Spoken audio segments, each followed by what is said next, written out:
Sir, we have keep hearing about this COP28. So, what is COP and what is the UN Framework Conference on Climate Change? Well, this is the moment everyone is speaking about COP, and so it becomes very pertinent that we too focus upon this particular thing. COP is nothing but Conference of Parties, and we are into the 28th edition of the COP, which is being held at Dubai. It is in the United Arab Emirates, and it's being hosted by that government in its 28th edition. COP is held every year. It is an annual affair by the United Nations. United Nations has got a framework conference, United Nations Framework Conference on Climate Change, UNFCCC. So that has three entities. COP is the one thing, Conference of Parties.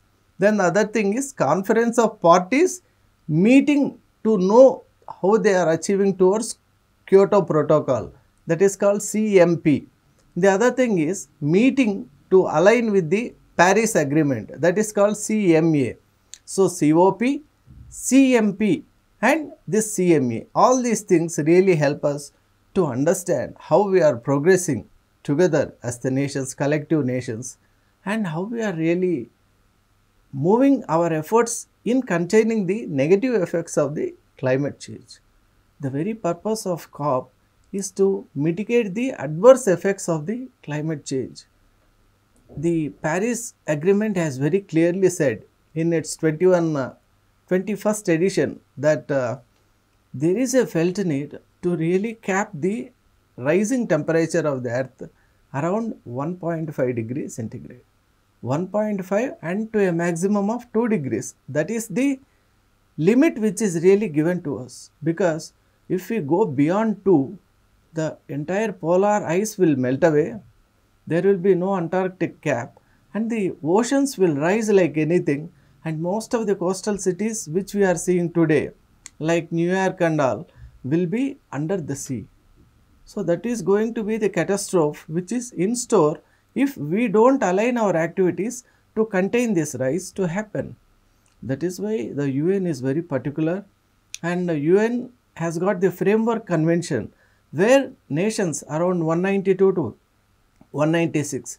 Actually, Kyoto Protocol was ratified by 192 nations, and subsequent to that, Paris Agreement was ratified by 196 nations.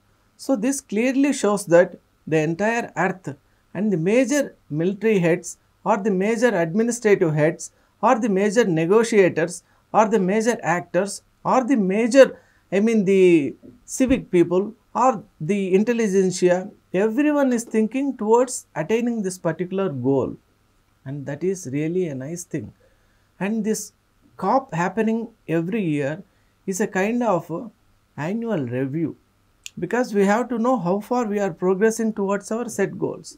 At Kyoto, in this third edition of COP, we have set few goals, and in the 21st edition, in the Paris Agreement, we have set one more goal, 1.5 degree capping.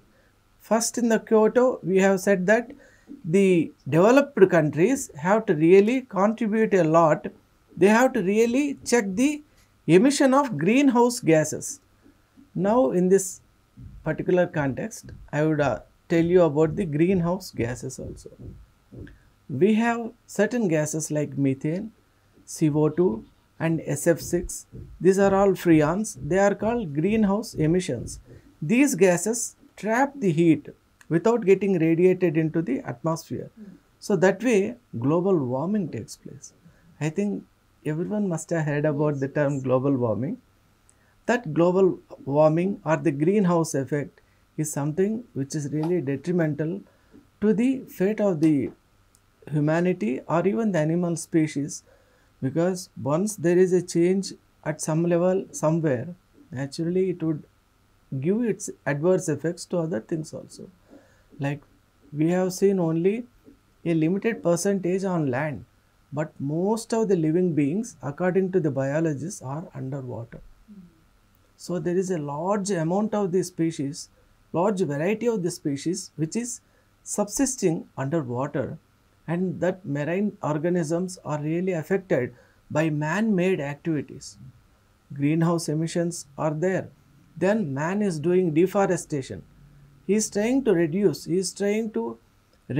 the thick cover of plants, and is trying to invite the carbon footprint more and more, which is really against the principles of science, and it is not for the welfare of the mankind also.